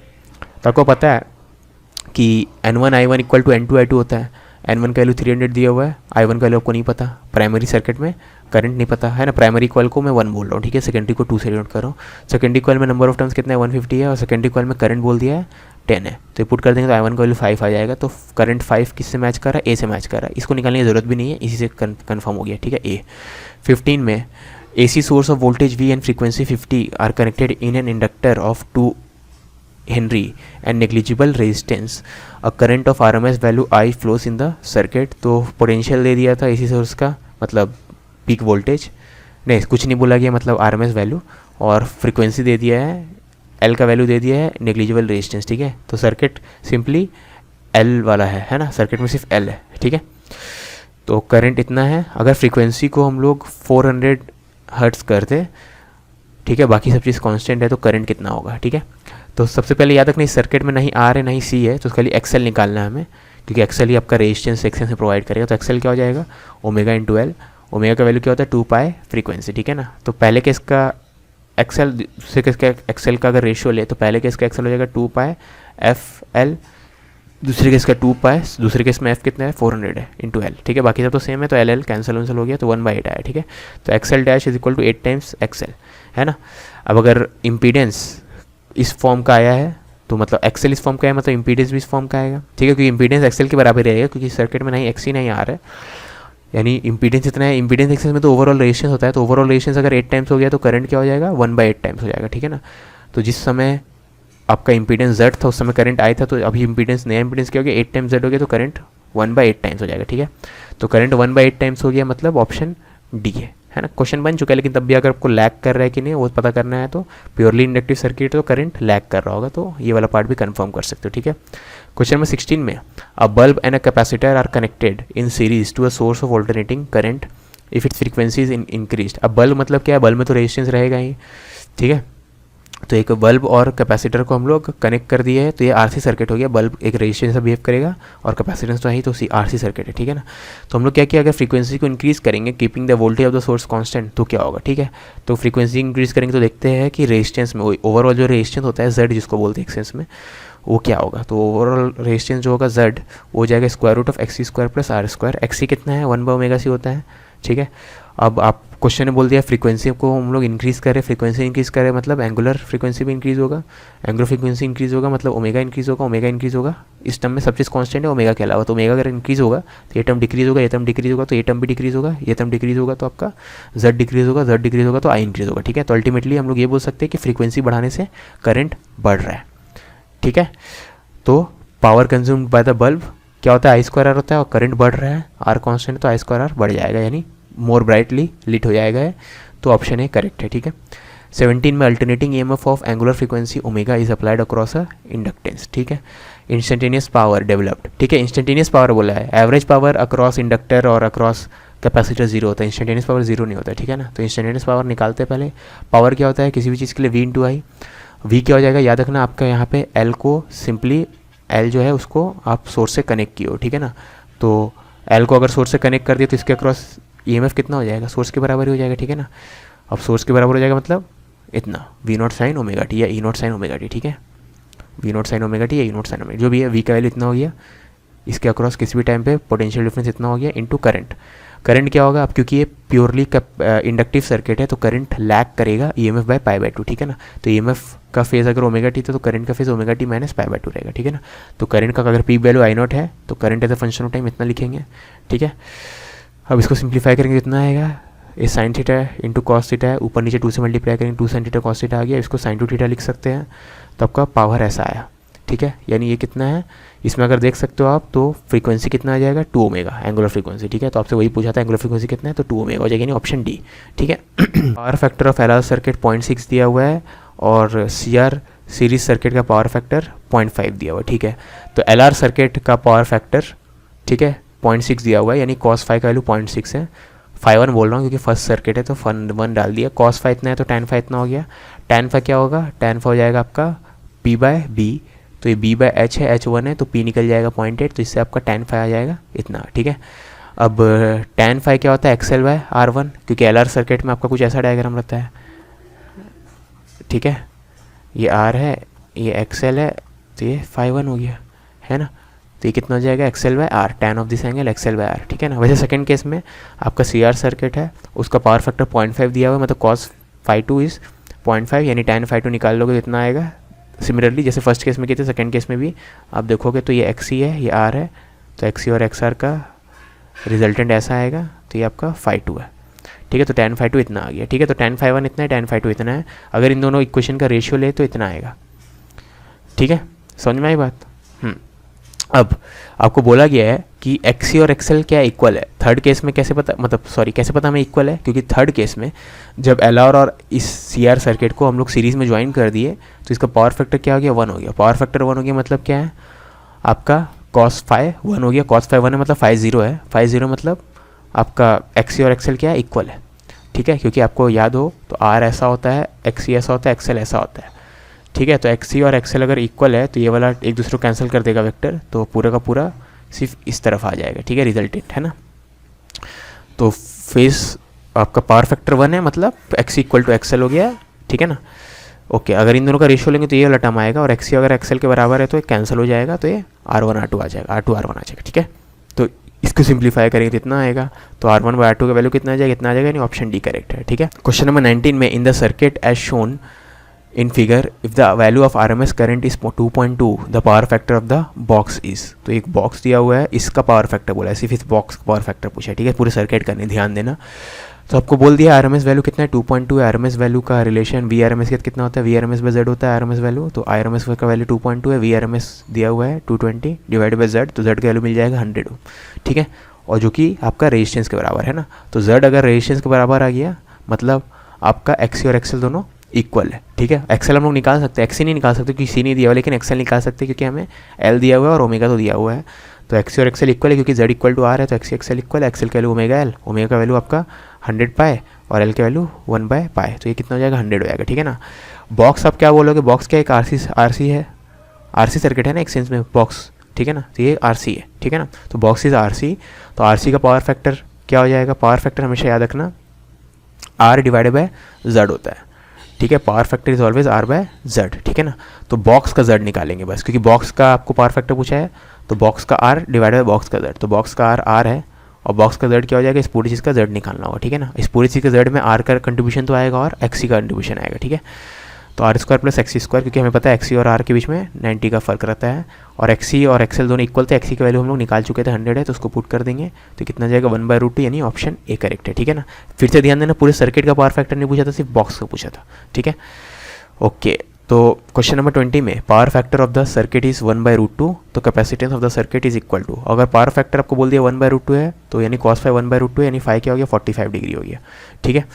तो आपका डायग्राम ऐसा रहता है ना। फाई क्या है, 45 डिग्री है, ये क्या होता है XC माइनस XL, ठीक है। नीचे ड्रॉ करते हैं तो फाई नेगेटिव हो जाता है ना, तो ये XC माइनस XL, ठीक है। कैसा भी ड्रॉ करो उससे फर्क नहीं पड़ता, क्योंकि मैग्नीट्यूड निकालना है एक सेंस में, मैग्नीट्यूड ही आएगा ना, कैपेसिटेंस तो पॉजिटिव ही तो वैल्यू आएगा, ठीक है ना। तो नीचे भी ड्रॉ कर लो, फर्क नहीं पड़ेगा। तो XC minus XL equal to XR आ गया, है ना, यानी XC is equal to XL plus R, ठीक है। समझ में आई बात यहाँ तक, है ना। तो पावर फैक्टर दे दिया है। अब यहाँ पे ध्यान देना आप एक चीज़ कि यहाँ पे हम लोगों ने फाई को 45 तो मैंने बोल दिया था, पावर फैक्टर 1/√2 है, ठीक है ना। तो आपका फाई 45 आ गया, तो हम लोग ऊपर ड्रॉ किए, नीचे क्यों नहीं ड्रॉ किया आगे समझ में आएगा। तो XL का वैल्यू ओमेगा L होता है, ओमेगा का वैल्यू कितना है, ओमेगा का वैल्यू है 100 × L, तो 100 × L कितना है 0.1, ठीक है। तो आपका XL आ गया 10, XC हम लोग यहाँ से निकाले, XL प्लस R आ जाएगा, इतना आ गया, ठीक है। अब यानी 1/ωc जो कि XC होता है वो कितना हो जाएगा, 20 हो गया, क्योंकि आपका 20 निकल चुका है। XC का वैल्यू 1/ωc लिख दिया, ये 20 का 20 लिख दिया, तो C का वैल्यू कितना आ जाएगा आपका 500 माइक्रोफैराड, ठीक है। एक सेकेंड फ़ोन बज रहा है। हाँ, यहाँ पे मैं एक बात बोलने वाला था लास्ट में, वो क्या कि इसको पॉजिटिव ही क्यों लिया। चलो दूसरा ऑल्टरनेटिव क्या हो सकता था, आप 45 डिग्री नीचे लेते, ठीक है ना, क्योंकि 45 डिग्री नीचे हो ऊपर हो कॉस फाई आपका 1/√2 आएगा, है ना। तो अगर आप 45 डिग्री नीचे लेते इस चीज़ को, ठीक है ना, तो 45 डिग्री नीचे लेते तो ये चीज़ कुछ ऐसा दिखता है, ये आर है और ये आपका क्या है एक्सएल माइनस एक्स हो जाता है, ठीक है ना। और ये 45 डिग्री है, मतलब आर इक्वल टू दिस हो जाता, तो यहाँ पे उल्टा आता साइन, ठीक है, ऐसा हो जाता। तो आपका एक्स क्या होता है एक्सएल माइनस आर, ठीक है, ये हो जाता है ना। अब एक्सएल के लिए तो ओमेगा होता है, एक्सएल हो गया 10, आर का वैल्यू भी 10 है, तो एक्सएल भी 10 है, आर भी 10 है, तो 10 माइनस 10 0 हो गया, ठीक है। तो एक्स 0 वाला ऑप्शन नहीं था, समझ में आया ना। तो दोनों केस कंपेयर, दोनों केस का भी ले, अगर दोनों जो पॉसिबल केस है दोनों को अगर एक्सप्लोर करें तो तब भी एक ही ऑप्शन आ रहा है 500, ठीक है। ये था क्वेश्चन नंबर 20। क्वेश्चन नंबर 21 आपका जेईई मेन 2016 का क्वेश्चन है। A lamp, arc lamp requires a direct current of 10 ampere at 80 volt, ठीक है। If it is connected to a 220 volt RMS 50 hertz supply, तो पहले DC सप्लाई कर रहा है, DC सोर्स कर सप्लाई कर, मतलब DC सोर्स को कनेक्ट किया है लैम्प के अक्रॉस, ठीक है। तो करंट इतना फ्लो हो रहा है, आपका पोटेंशियल डिफरेंस इतना है, तो रेजिस्टेंस ऑफ द लैम्प निकाल लेंगे V/I करके, तो 8 आ गया है, ठीक है, क्योंकि डायरेक्ट करंट सोर्स है तो सीधा V/I कर देंगे, है ना। अब उसी लैम्प को हम लोग एक AC सोर्स में कनेक्ट कर दिए। AC सोर्स का आपको RMS वोल्टेज दे दिया है, आपका फ्रीक्वेंसी दे दिया, एंगल फ्रीक्वेंसी, ठीक है। तो the series inductor needed for it to work, ठीक है ना। अब lamp will work in AC अगर RMS current in AC is equal to आपका जो DC में करंट था, ठीक है ना। और DC में करंट कितना था 10 था, है ना। तो RMS करंट अगर आपका 10 रहेगा तो लैम्प वर्क करेगा, ठीक है ना, क्योंकि सेम डिवाइस में सेम करंट फ्लो होगा तो वर्क करेगा, ठीक है ना। तो RMS वैल्यू यानी 10 होना चाहिए। अब RMS वैल्यू कैसे निकालते हैं हम लोग, VRMS divided by Z, VRMS दिया 220, 220 divided by Z is equal to 10, तो Z का वैल्यू 22 आ गया, ठीक है ना। अब याद रखना इस क्वेश्चन को पढ़े तो कहीं भी C का जिक्र नहीं है, तो C नहीं है, ठीक है ना, खाली LR सर्किट है ना। तो LR सर्किट में क्या होता है आपका Z निकालना है तो R² प्लस XL स्क्वायर, क्योंकि XC 0 है, ठीक है ना। तो Z square equal to R² plus XL square, Z का वैल्यू हम लोग निकाल चुके, पुट कर दो। R का वैल्यू क्वेश्चन में दिया हुआ 8, क्वेश्चन में दिया नहीं था, हम लोग निकाले थे, और पुट कर देंगे तो XL का वैल्यू मिल जाएगा, ठीक है ना। XL का वैल्यू स्क्वायर रूट ऑफ 420 आया। XL मतलब क्या, ओमेगा L, ओमेगा L इतना है, ठीक है। तो आपसे क्या पूछा गया था, L पूछा था। ओमेगा का वैल्यू आपको पता है, ओमेगा कितना है, ओमेगा है 50 हर्ट्ज, मतलब फ्रीक्वेंसी 50 हर्ट्ज, उसको ओमेगा में कन्वर्ट कर लेंगे। ओमेगा क्या होता है 2π into frequency, frequency value 50 put करेंगे तो आंसर D आ जाएगा, ठीक है। क्वेश्चन नंबर 22 में in series LR circuit XL जो है 3R है, नाउ अ कैपेसिटर जिसका XC दिया हुआ R is added in series, तो ratio of new to old power factor, ठीक है। आपका पहले वाला पावर फैक्टर यानी ओल्ड पावर फैक्टर क्या हो जाएगा R/Z, है ना। किसी भी केस में पावर फैक्टर क्या होता है R/Z, ठीक है। फर्स्ट केस में Z निकालने के लिए खाली R² प्लस XL स्क्वायर है ना, क्योंकि फर्स्ट केस में सिर्फ XL XC नहीं है ना, क्योंकि LR सर्किट, ठीक है। तो इतना आ गया। सेकंड केस में पावर फैक्टर निकालेंगे तो XL भी आएगा XC भी आएगा, तो सेकंड केस में फिर से R/Z करेंगे, Z को Z' से रिप्रेजेंट कर रहे हैं, R तो R ही है, Z क्या हो जाएगा आपका R² plus XC minus XL square, XC कितना है R है और XL कितना है 3R है, ठीक है। क्योंकि इतना ऐड किए थे तो पहले एग्जिस्टिंग जो LR सर्किट था उसमें C ऐड किए, तो LCR सर्किट है, ठीक है। तो R XC XL सब आएंगे, तो सेकंड केस में पावर फैक्टर इतना आ गया, तो न्यू बाय ओल्ड करेंगे, तो न्यू डिवाइडेड बाय ओल्ड करेंगे तो कितना आ जाएगा √2। 23 में when A 100 volt DC supply is connected across a solenoid, a current 1 ampere flows in it, ठीक है। तो किसी सोलेनॉइड में DC करंट अप्लाई किए तो DC सोर्स अप्लाई किए तो 1 एम्पियर करंट फ्लो हुआ, ठीक है ना। तो इससे हम लोग रेजिस्टेंस निकाल सकते हैं सोलेनॉइड का। रेजिस्टेंस सिंपली क्या हो जाएगा, DC की बात हो रही है तो सिंपली वोल्टेज बाय करंट, ठीक है ना। तो वोल्टेज आपका 100 है, करंट 1 है ना, तो आपका क्या आ जाएगा R का वैल्यू 100, ठीक है ना। ओके, और याद रखना DC सोर्स है तो आपका जो सोलेनॉइड है उसका इंडक्टेंस को वहाँ पे क्या हो जाएगा, DC सोर्स में इंडक्टेंस क्या हो जाएगा 0 हो जाएगा, क्योंकि ओमेगा 0 है ना, तो ओमेगा इंटू L 0, ठीक है ना।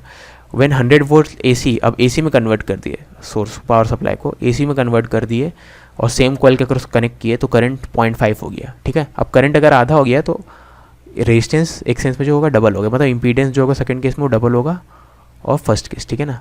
तो AC सोर्स में Z इक्वल टू क्या होता है V/I, और V का वैल्यू 100 है, ठीक है, और I का वैल्यू 0.5 है, तो कितना हो गया 200, जो मैंने बोला था डबल हो जाएगा, पहले 100 था तो अभी डबल हो गया, ठीक है। अगर फ्रीक्वेंसी ऑफ AC सोर्स इतना है तो impedance and inductance of solenoid R, ठीक है। तो आपका 200 आ गया, इंपीडेंस तो 200 पता चल गया, इंडक्टेंस पूछा है, इंडक्टेंस कैसे निकालेंगे। अब इंपीडेंस होता है square root of R² plus XL square, कहीं भी C नहीं है याद रखना, ठीक है। और XL का वैल्यू यहाँ से इसको सिंप्लीफाई करेंगे तो इतना आ गया, XL मतलब ओमेगा L इतना है, यानी L का वैल्यू मिल जाएगा √3/π यानी 0.55, ठीक है। तो इसका XL का वैल्यू भी मिल गया, मतलब L का वैल्यू भी मिल गया हमें, ठीक है। तो L भी पूछा था और आपसे इंपीडेंस भी पूछा था, Z भी पूछा था और L भी पूछा था, ठीक है। 24 में series RLC circuit frequency of source is half of the resonance frequency. ठीक है, तो हमको पता है आई मैक्स वर्सेस फ्रीक्वेंसी का ग्राफ कुछ ऐसा आता है। ठीक है, और जहाँ पे पीक होता है आई मैक्स उसको क्या बोलते हैं, वो किस फ्रीक्वेंसी में आता है, रेजोनेंट फ्रीक्वेंसी में आता है। ठीक है, रेजोनेंस फ्रीक्वेंसी। ठीक है, तो nature of the circuit will be, तो अगर इस क्वेश्चन में बोला गया कि frequency of the source is half of resonance, तो रेजोनेंस का हाफ मतलब इस तरफ होगा, तो ये वाला फ्रीक्वेंसी है, मतलब इस पॉइंट का बात हो रहा है। ठीक है ना, तो इस पॉइंट पे आपको बोला गया है कि नेचर ऑफ द सर्किट कैसा है, कैपेसिटी क्या है। ठीक है ना, हमें पता है कि जो जहाँ पे पीक आता है, पीक के लेफ्ट हैंड साइड में क्या होता है, एक्सी ग्रेटर देन एक्सएल होता है। क्यों? क्योंकि आप अगर फ्रीक्वेंसी घटा रहे हो, लेफ्ट साइड में आ रहे हो मतलब फ्रीक्वेंसी घट रहा है, फ्रीक्वेंसी घट रहा मतलब ओमेगा घट रहा है, ओमेगा घट रहा मतलब एक्सी बढ़ रहा है, क्योंकि एक्सी क्या होता है 1/ओमेगा सी, और ओमेगा घट रहा मतलब एक्सएल घट रहा है, क्योंकि एक्सएल क्या होता है ओमेगा एल होता है। ठीक है, तो एक्सी घटेगा एक्सएल बढ़ेगा, तो एक्सएल छोटा हो जाएगा एक्सी से, क्योंकि जहाँ पे रेजोनेंस फ्रीक्वेंसी होता है वहाँ पे एक्सी और एक्सएल इक्वल होते हैं।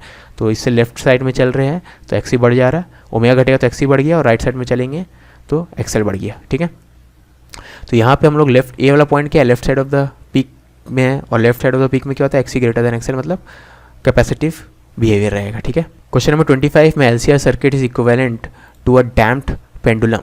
इन the LCR circuit the capacitor is charge to Q0, तो इसको कैपेसिटर को चार्ज कर दिया Q0 को।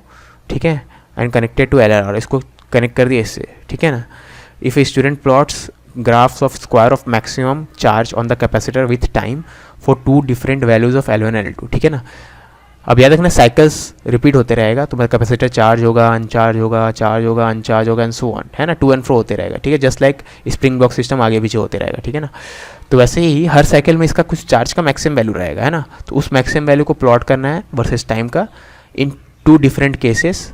और डिफरेंट केसेस क्या है, एक केस में L का वैल्यू L1 ले लिया, मतलब ऐसा सर्किट मान लो जहाँ पे L1 लिखा हुआ है, और वैसा ही एक आइडेंटिकल सर्किट मान लो वहाँ पे L2 लिखा हुआ है, L के बाकी सब सेम है। ठीक है ना, तो अगर उनका प्लॉट करेंगे तो कैसा आएगा, तो चार्ज ऑन द कैपेसिटर का एम्पलीट्यूड का स्क्वायर वर्सेस टाइम का। ठीक है ना, तो ये थोड़ा कॉम्प्लिकेटेड लगा सुनने में, जेईई का क्वेश्चन है, लेकिन है आसान।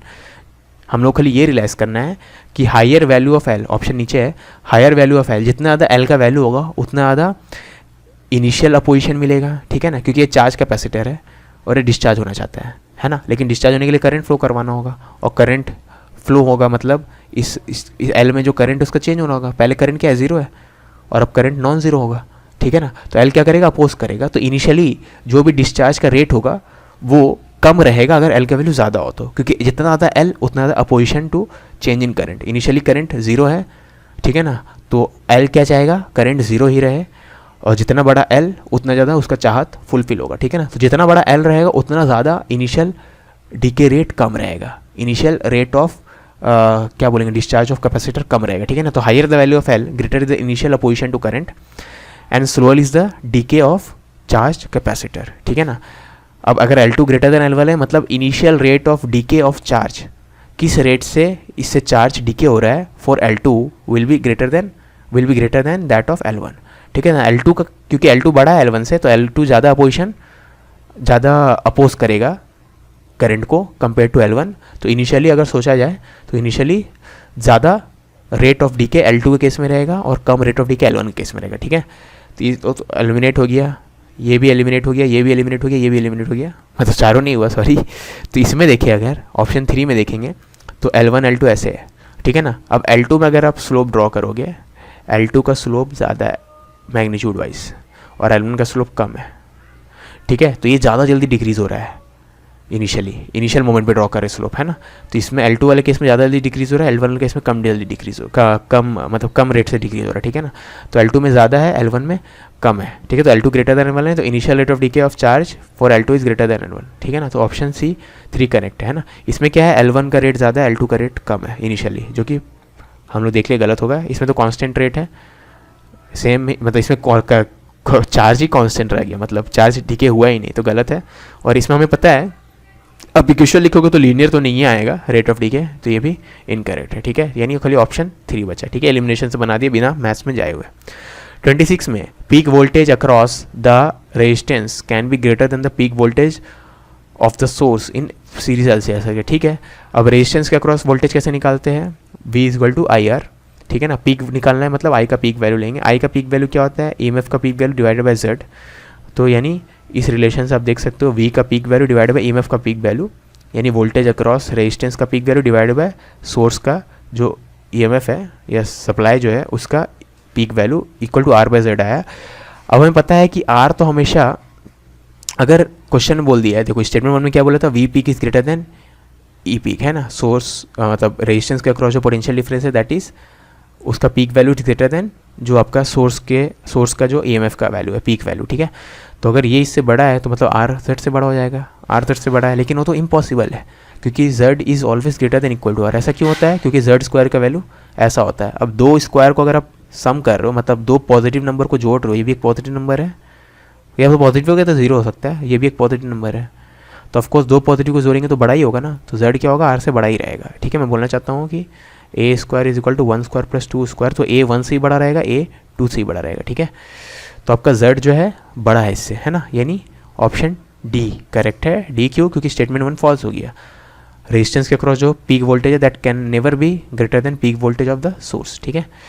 27 में the electrostatic energy stored in capacitor plus magnetic energy stored in inductor will always be zero in a series LCR circuit, मतलब सम ऑफ एनर्जी जीरो कर दिया, ठीक है। वो कभी पॉसिबल नहीं, क्यों? क्योंकि एनर्जी स्टोर्ड इन कैपेसिटर होता है Q स्क्वायर बाय 2 से, एनर्जी स्टोर्ड इन इंडक्टर होता है हाफ LI स्क्वायर, ठीक है। तो ये भी greater than equal to zero रहेगा क्योंकि इसमें कुछ नेगेटिव होने का चांस ही नहीं है, वैसे ये भी greater than equal to zero है, ठीक है। तो दोनों greater than equal to zero है, तो दोनों का सम भी greater than equal to zero. In fact कभी जीरो हो ही नहीं सकता, ठीक है। वैसे उतना दूर का सोचने का नहीं है, यहाँ पे तो बोल दिया ऑलवेज जीरो, ऑलवेज तो जीरो होगा ही नहीं, आपको केस तो मिल ही सकता है, कभी ना कभी तो कैपेसिटर में चार्ज रहेगा ना, सीरीज LCR सर्किट है, ठीक है ना, कभी ना कभी चार्ज रहेगा, तो ये नॉन जीरो हो गया, ये नॉन जीरो हो गया, तो इनका सम भी नॉन जीरो हो गया। समझ में आई बात, ठीक है ना। दोनों को साइमल्टेनियसली जीरो होंगे, दोनों के दोनों, तब जाके टोटल एनर्जी जीरो होगा, क्योंकि हमें सम का निकालना है, मतलब टोटल का निकालना है, ठीक है। अब दोनों साइमल्टेनियसली कभी जीरो हो ही नहीं सकते। समझ में आई बात। जब आपका करंट जब आपका चार्ज जीरो है तो चार्ज मिनिमम है, तब करंट मैक्सिमम रहेगा, है ना, ठीक है। तो हम लोग ये बोल सकते हैं कि LCR सर्किट में सम ऑफ एनर्जीज तो कभी भी जीरो नहीं होगा, ठीक है। तो स्टेटमेंट फिर से गलत है, यानी ऑप्शन D करेक्ट है। 28 में ये 2012 का क्वेश्चन है, LCR circuit shown in figure what will be the reading of volt meter. अब ये वोल्ट मीटर सब खाली रीडिंग लेने के लिए रखे गए हैं, ठीक है, इनका कोई इफेक्ट नहीं है सर्किट में, तो इनको आप एलिमिनेट हटा दो एक बार, ये तीनों वोल्ट मीटर को हटा दो, सिंपली LCR सर्किट है, ठीक है। तो वोल्ट मीटर से कंफ्यूज नहीं होना, सिर्फ रीडिंग लेने के लिए, है ना। इसके अक्रॉस कितना पोटेंशियल होना आपना है, कितना पोटेंशियल डिफरेंस है, तो इसके अक्रॉस एक वोल्ट मीटर कनेक्ट कर दिया, वैसे इसके अक्रॉस नापने के लिए इसके अक्रॉस एक कनेक्ट कर दिया, इसके अक्रॉस नापने के लिए इसके अक्रॉस कनेक्ट कर दिया, ठीक है।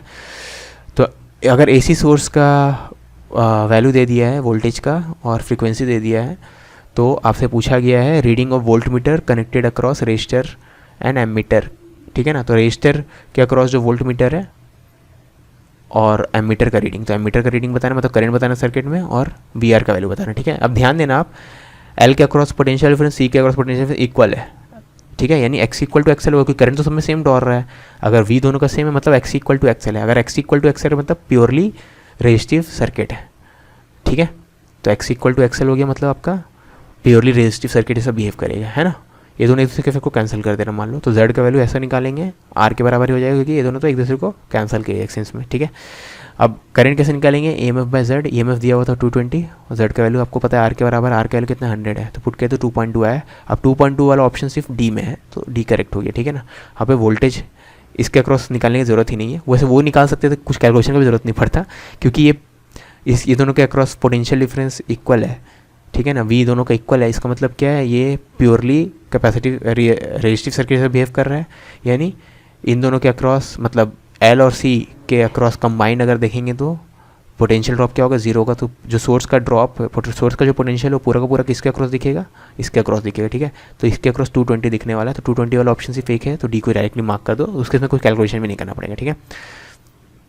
29 में a series R inductor L, a resistor R, inductor L and capacitor C and voltmeter V1 V2 V2 are connected as shown, ठीक है। तो सीरीज LCR सर्किट है, फिर से V1 V2 V3 ध्यान देना, ये खाली वोल्टेज नापने के लिए, इसको आप गायब कर दो। आप इमेजिन जब करते हो LCR सर्किट तो V1 V2 V3 को गायब कर दो, कोई फर्क नहीं पड़ने वाला, ठीक है ना। तो when the frequency of the oscillator is increased up to resonance frequency, तो वोल्टमीटर रीडिंग का क्या होगा, ठीक है ना। हमें पता है रेजोनेंस फ्रीक्वेंसी में क्या होता है, XL इक्वल टू XC हो जाता है, ठीक है। तो XL minus XC equal to 0 है, तो यानी पोटेंशियल डिफरेंस अक्रॉस LC वाला पार्ट, L और C के अक्रॉस पोटेंशियल डिफरेंस क्या हो जाएगा, कंबाइंड पोटेंशियल डिफरेंस, मतलब इस पॉइंट और इस पॉइंट के बीच का पोटेंशियल डिफरेंस क्या हो जाएगा 0, और वो कौन नाप रहा है V2, यानी V2 क्या हो जाएगा 0, ठीक है ना। रेजोनेंस में यही होता है, V2 क्या हो जाता है 0 हो जाता है, ठीक है ना। तो आपका V2 वाला वोल्टमीटर जो है 0 रीडिंग देगा, ठीक है, यानी ऑप्शन बी करेक्ट है। आपसे वही पूछा था कि अगर हम लोग फ्रीक्वेंसी बढ़ा के रेजोनेंट फ्रीक्वेंसी पे पहुँच गए तो उस समय वोल्टमीटर का रीडिंग्स कौन सा वोल्टमीटर 0 रीडिंग देगा, तो V2 0 देगा, क्योंकि LC के अक्रॉस रेजोनेंस में पोटेंशियल डिफरेंस 0 होता है, ठीक है। क्वेश्चन नंबर 30 में अ town situated 20 kilometre away from A power house, तो ये पावर हाउस है, उससे टाउन जो है 20 किलोमीटर दूर है, ठीक है। एट पावर हाउस का रेटिंग दे दिया आपका 440 वोल्ट, ठीक है ना, तो पावर हाउस 440 वोल्ट में है, ठीक है। Require 600 kilowatt of electric power है 220 वोल्ट, तो जो टाउन है वो 220 वोल्ट वोल्टेज रिक्वायरमेंट है, उसका कितना पावर रिक्वायरमेंट है इतना, ठीक है। Resistance of transmission line is 0.4 ओम पर किलोमीटर, तो ये जो ट्रांसमिशन लाइन है ये यहाँ से यहाँ 20 किलोमीटर है, रिवर्स जर्नी भी 20 किलोमीटर है, तो टोटल ट्रांसमिशन लाइन का लेंथ कितना हो गया 40 किलोमीटर, ठीक है। तो 40 किलोमीटर का क्या बोलते हैं रेजिस्टेंस कितना हो जाएगा, 1 किलोमीटर का रेजिस्टेंस 0.4 है, तो 40 किलोमीटर का हो जाएगा 40 × 0.4 मतलब 16, तो इस पूरे वायर का रेजिस्टेंस कितना 16 है, ठीक है। The town gets power from the line through this step down transmitter, ठीक है ना। अब टाउन में जो टाउन है वहाँ पे एक स्टेप डाउन ट्रांसफार्मर है जो कि आपका और स्टेप डाउन ट्रांसफार्मर का मतलब क्या है, ये क्या है 3000 to 220, मतलब स्टेप डाउन ट्रांसफार्मर का काम क्या है, वो 3000 वोल्ट से 220 वोल्ट ड्रॉप कर देगा, पोटेंशियल डिक्रीज कर देगा, स्टेप डाउन कर देगा, ठीक है ना। तो यहाँ पे 3000 टाउन में क्या हो रहा है, स्टेप डाउन ट्रांसफार्मर के कारण 3000 से वोल्टेज डिक्रीज 220 हो रहा है, ठीक है ना। अब टाउन में जो वोल्टेज आया था वो 3000 आया था, यानी पावर हाउस से जो वोल्टेज निकला था वो 3000 में निकला था, तो पावर हाउस में तो वोल्टेज था इनिशियली 440, उसको हम लोग हाई वोल्टेज में कन्वर्ट कर दिए using a step of transformer, उससे फिर 3000 वोल्ट पे सप्लाई किए और फिर यहाँ पे 3000 वोल्ट से 220 में वापस कन्वर्ट करके इसको यूज़ करेंगे, ठीक है। Which of the following is correct, तो आप देखोगे तो loss of form of energy वगैरह वो सब पूछा गया है, प्लांट शुड सप्लाई इतना पावर, ठीक है, वो सब पूछा गया, ठीक है। तो assuming no loss of power during step downing at town, ठीक है ना। अब हर एक ट्रांसफार्मर तो 100% एफिशिएंट नहीं होता है, लेकिन ऑलमोस्ट होता है, तो मैं अज्यूम कर ले रहा हूँ कि स्टेप डाउन करते वक्त यहाँ पे वोल्टेज डिक्रीज करते वक्त there was no there was no loss in power, ठीक है। तो अगर नो लॉस इन पावर है मतलब इसका पावर इक्वल टू इसका पावर होना चाहिए, ठीक है ना। अब V के लिए पावर कैसे निकालते हैं, V × I करेंगे तो 3000 × I1, ठीक है। V इतना है तो इसका करस्पॉन्डिंग करंट अगर I1 है और यहाँ पे V स्टेप डाउन होने के बाद V इतना है, उसका करस्पॉन्डिंग करंट अगर I2 है, तो दिस इक्वल टू दिस होना चाहिए, क्योंकि there is no loss in power, ठीक है ना, ठीक है। तो this is equal to 600 kilowatt question ने बोल दिया था, है ना। आपका जो ये टाउन जो है वो स्टेप डाउन होने के बाद कितना पावर सप्लाई कर रहा है 600 किलोवाट, ठीक है ना। तो इससे हम लोग I1 निकाल लेंगे, 3000 I1 is equal to this है, तो I1 का वैल्यू हो जाएगा दिस, K मतलब 1000 है ना, तो 200 एम्पियर, ठीक है ना। तो I1 जो करंट यहाँ से यहाँ फ्लो हो रहा था इस वायर में वो कितना है I1 है, ठीक है, क्योंकि 3000 का करस्पॉन्डिंग I1 होगा ना, तभी तो 220 का करस्पॉन्डिंग I2 है, ठीक है ना। तो ये I1 का वैल्यू हम निकाल ले 200, ठीक है। अब पावर लॉस ड्यूरिंग ट्रांसमिशन क्या होता है, I²R, इसका रेजिस्टेंस है, इसमें करंट इतना फ्लो हो रहा है, तो I²R से हम लोग लॉस निकालेंगे, ठीक है ना। I² का वैल्यू 200² × R रेजिस्टेंस हम लोग पहले निकाल चुके थे, तो I²R से कितना आ जाएगा 640 किलोवाट, यानी ऑप्शन ए करेक्ट है, बी इनकरेक्ट है, क्योंकि ए में बोला था लॉस ड्यूरिंग ट्रांसमिशन 640 है और बी में बोला गया था 1240, ठीक है, तो ए करेक्ट है। अब प्लांट कितना सप्लाई करेगा, ये जो प्लांट है ये कितना सप्लाई करेगा, ये उतना सप्लाई करेगा कि लॉस होने के बाद भी इतना यहाँ पे मिले, ठीक है ना। तो लॉस वाला चीज़ प्लस ये वाला चीज़, ठीक है, वो दोनों का कॉम्बिनेशन होगा जो पावर सप्लाई करेगा। तो power supply plant should supply power जो टाउन का नीड है प्लस लॉस ड्यूरिंग ट्रांसमिशन, ठीक है, जो कि 640 में कैलकुलेट किया, तो दोनों को ऐड करेंगे तो 1280 आएगा, यानी सी करेक्ट है।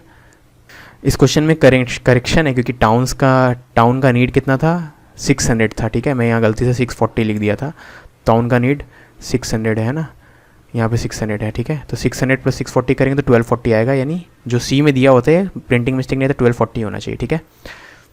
क्वेश्चन नंबर 31 में the primary of a 1:3 step up transformer is connected to a source and the secondary is connected to a resistor R, ठीक है। The power dissipated is R in this situation, power dissipated by R in this situation is P. If R is connected directly to the source, it will dissipate a power, ठीक है। तो पहले secondary के across R को connect किए हैं तो power dissipation P है, अगर प्राइमरी के अक्रॉस करेंगे तो पावर डिसिपेशन क्या होगा, ठीक है ना। अब power dissipation in R when connected in secondary हो जाएगा आपका सेकेंडरी वाला वोल्टेज, क्योंकि आर के अक्रॉस कितना पोटेंशियल डिफरेंस होगा, जो सेकेंडरी का क्रॉस है, ठीक है ना, सेकेंडरी का cross square divided by R, है ना। और power dissipation in the resistance, अगर उसको प्राइमरी के क्रॉस कनेक्ट किए तो प्राइमरी के क्रॉस जब कनेक्ट किए तब समझ low power dissipation P dash है, तो वो कितना हो जाएगा, प्राइमरी के क्रॉस पोटेंशियल डिफरेंस कितना होगा, वीपी का होता है वीपी स्क्वायर बाय आर, ठीक है ना। अब वीपी बाय वीएस आपको टर्न्स का रेशियो दिया हुआ है, वो हो जाएगा NP by NS, NP by NS दिया हुआ 1/3, तो अगर इन दोनों का रेशियो ले तो V S by V P आपका हो जाएगा 3, तो 3 स्क्वायर इज इक्वल टू इतना, यानी पी डैश कितना हो जाएगा, p/9, आपसे वही पूछा गया था पी डैश का वैल्यू कितना है, ठीक है, यानी प्राइमरी का क्रॉस कनेक्ट किएंगे तो कितना पावर का डिसिपेशन होगा, तो p/9, ठीक है, ऑप्शन ए। 32 में an ideal efficient transformer has a primary power input of 10 kilowatt, the secondary current when the transformer is on load is 25, if the primary is to secondary turn से इतना, तो potential difference क्या होगा, ठीक है। तो आपको बोल दिया गया है कि इनपुट पावर इतना है, यानी पावर अक्रॉस प्राइमरी इतना है, the secondary current when the transformer is on load is इतना, तो सेकेंडरी करंट इतना है, यानी IS, ठीक है ना। ओके, प्राइमरी सेकेंडरी हो गया। अब क्योंकि आइडियल आपको बोल दिया गया यहाँ पे आइडियल ट्रांसफॉर्मर है, मतलब प्राइमरी पावर और सेकेंडरी पावर दोनों इक्वल होगा, ठीक है, और नंबर ऑफ टर्न्स का रेशियो भी दे दिया और आपसे वी भी पूछा है ना, potential difference across the primary, ठीक है ना। अब पावर क्या होता है, V/I, ठीक है, यानी अगर हम लोग सोर्स के लिए लगाए या सेकेंडरी के लिए लगाए, सेकेंडरी के लिए, तो VS/IS is equal to P, यानी 10 हो जाएगा, है ना। पावर अक्रॉस सेकेंडरी क्या हो जाएगा, VS/IS इज इक्वल टू 10, क्योंकि सेकेंडरी में अक्रॉस कितना बोला था, 10 बोला था, है ना, ठीक है। सेकेंडरी या प्राइमरी दोनों में 10 ही रहेगा क्योंकि आइडियल है, तो VS का वैल्यू VS रहने दो, IS का वैल्यू क्वेश्चन में दिया हुआ 25, इसलिए एस के साथ VI equal to P, S के लिए लगा रहे, P के लिए नहीं लगाए क्योंकि P का I नहीं पता था, ठीक है, तो इससे VS मिल जाएगा, है ना। अब VP/VS मिल जाएगा क्योंकि NP/NS पता था क्वेश्चन में, है ना, तो इससे VS पता चल गया था, NP/NS पता है तो VP पता चल जाएगा, VP कितना आ जाएगा 8 टाइम्स VS, और 8 टाइम्स VS मतलब 8 टाइम्स 400, यानी ऑप्शन बी, ठीक है।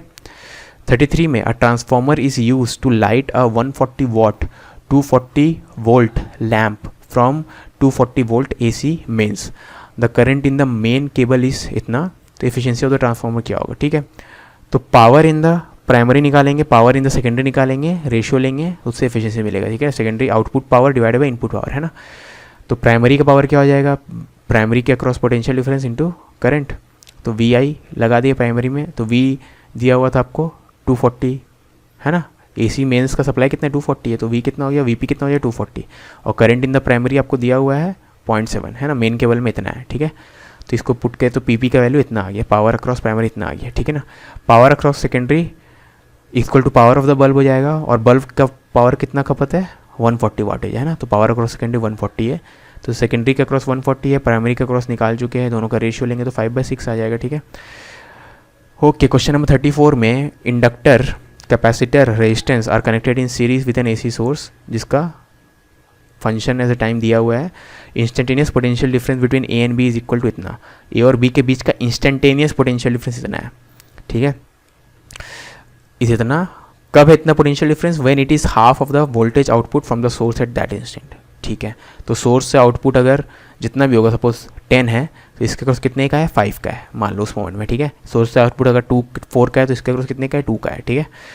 तो आपको x का वैल्यू बताना है, जो भी है अल्टीमेटली A और B पॉइंट के बीच का पोटेंशियल डिफरेंस निकालना है, ठीक है, उस मोमेंट में जिस मोमेंट में वोल्टेज जो है यहाँ से जितना भी सप्लाई मिला उसका हाफ इसके अक्रॉस ड्रॉप रहेगा, ठीक है, वो उस समय बोला गया, ठीक है ना।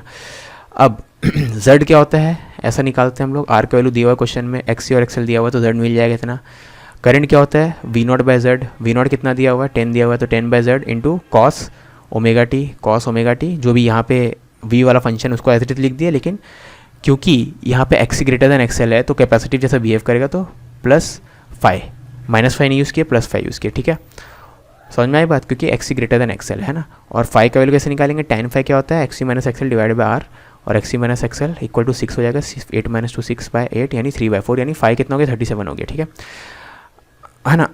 अब कैपेसिटिव सर्किट है तो I लीड्स EMF बाय 37 डिग्री, ठीक है ना, and also potential difference between A and B, याद रखना A से B तक में क्या है, सिर्फ L है और C है, और ये कैपेसिटिव जैसा बिहेव कर रहा है, तो यानी आपका कैपेसिटिव से बिहेव कर रहा है मतलब क्या होगा, करंट लीड करेगा, ठीक है, EMF को, और वोल्टेज लैग करेगा, है ना। जैसे कैपेसिटर के अक्रॉस जो वोल्टेज होता है वो लैग करता है, ठीक है, करंट को बाय 90 डिग्री, करंट लीड करा मतलब वोल्टेज क्या करेगा, लैग करेगा ना, तो potential across A and B will lag current by 90 degree, ठीक है ना। और will lead current by 90 degree होता अगर एक्सेल ज़्यादा होता है एक्सी से, लेकिन यहाँ पे एक्सी ज़्यादा है तो लैग होगा, ठीक है। ओके, अब करंट कैसे लिखते हैं, I naught cos omega T plus five, ठीक है, यहाँ बता भी दिया था, आई नॉट निकाल लेंगे cos omega T plus five, ठीक है ना, cos omega T plus five, ठीक है। तो 5 का वैल्यू तो 37 है, लिख दिया, आई नॉट का वैल्यू 1 है, निकाल चुके हैं ना, आई 10/10 1 था, आई नॉट 1 है ना। ऑल्सो वी ए बी का मैक्स वैल्यू निकालने के लिए क्या करेंगे, मैक्सिमम वैल्यू ए पॉइंट से बी पॉइंट के बीच में, ए और बी के अक्रॉस जो पोटेंशियल डिफरेंस का मैक्सिमम वैल्यू निकालेंगे, क्या करेंगे, maximum value of current into इस पूरे पार्ट का जो रिएक्टेंस है ना, इफेक्टिव रिएक्टेंस, इस पूरे पार्ट का रिएक्टेंस कितना हो जाएगा, एक्सी माइनस एक्सएल, और मैक्सिमम करंट तो 1 है, तो ये हो जाएगा आपका 6 वोल्ट, ठीक है ना। तो अगर वी ए बी का मैक्सिमम वैल्यू निकाल लिए तो V A B as a function of time हो जाएगा मैक्सिमम वैल्यू यानी एम्पलीट्यूड इनटू कॉस जो भी आपका वोल्टेज सप्लाई है, वोल्टेज सप्लाई में कितने का, इतने का है, ठीक है, या जो भी आपका करंट सप्लाई है, करंट सप्लाई का फेस कितने का, इतने का है, उसको लिख दिए -90 डिग्री, क्योंकि हमें पता है V A B lags current by 90 degree, तो करंट का जो भी फेस था उससे 90 डिग्री कम कर देंगे, तो उससे वी ए बी मिल जाएगा as a function of time. समझ में आई बात। देखो यहाँ तक हम लोग क्या किया, अल्टीमेटली पहले z निकाले, z से current as a function of time निकाले, फिर करंट और वी ए बी का फेस डिफरेंस पता है हमें, ठीक है, 90 डिग्री होगा, वो उसका रीज़न बताया था हमें, और उसके बाद करंट एक बार as a function of time मिल गया, उसका फेज मिल गया, उस फेज में से 90 डिग्री सब्ट्रैक्ट कर दिए, लेकिन तो खाली फेज वाला बात हो गया। एम्पलीट्यूड के लिए ये वाला चीज़ को यूज़ करके एम्पलीट्यूड निकाल लिया, ठीक है, मैक्सिमम वैल्यू निकालने के लिए maximum value of current into reactance, ठीक है। अब क्वेश्चन में बोल दिया गया V A B is supply का हाफ, है ना, V A B is equal to when it is half of the voltage output from the source, ठीक है ना, सोर्स से जो भी वोल्टेज मिल रहा है उसका हाफ है V A B, V A B का वैल्यू मिल गया, उसको लिख दो, सोर्स का voltage at any time as a function of time दिया हुआ इतना है, उसको लिख दो, इसको सिंप्लीफाई करो, इतना आएगा, ठीक है, यहाँ पे कॉस है कॉस भी प्लस साइन है साइन भी यूज़ किया, इतना आया, है ना।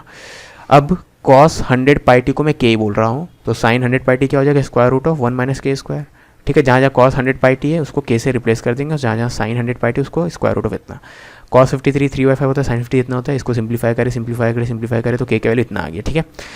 अब यानी वी ए बी आपका हो जाएगा इतना, क्योंकि वी ए बी कितना था, v/2 के बराबर था, और तो V A B is equal to v/2 यानी इसके बराबर है वी ए बी, है ना, V A B is equal to this, तो ये कितना हो जाएगा 5 cos 100 पाई टी, तो V A B is 5 cos 100 pi t, और cos 100 पाई टी को मैं क्या बोल रहा था, के बोल रहा था, तो cos 100 पाई टी मतलब के, तो 5 के, और के का वैल्यू इतना है, पुट के तो इतना आ गया, तो वी ए बी इतना है। क्वेश्चन ने बोला था वी ए बी कितना है, x/10 है, क्वेश्चन में क्या बोला था, वी ए बी x/10 है, तो वी ए बी का वैल्यू हम लोग निकाले इतना है, क्वेश्चन में बोला x/10 है, तो x/10 must be equal to this, मतलब x का वैल्यू कितना हो गया 48, ठीक है, ये एडवांस लेवल क्वेश्चन है, ठीक है, समझ में नहीं आया कोई प्रॉब्लम नहीं, एक बार और देखना, फिर समझ में नहीं आया तो आगे बढ़ जाना, ठीक है।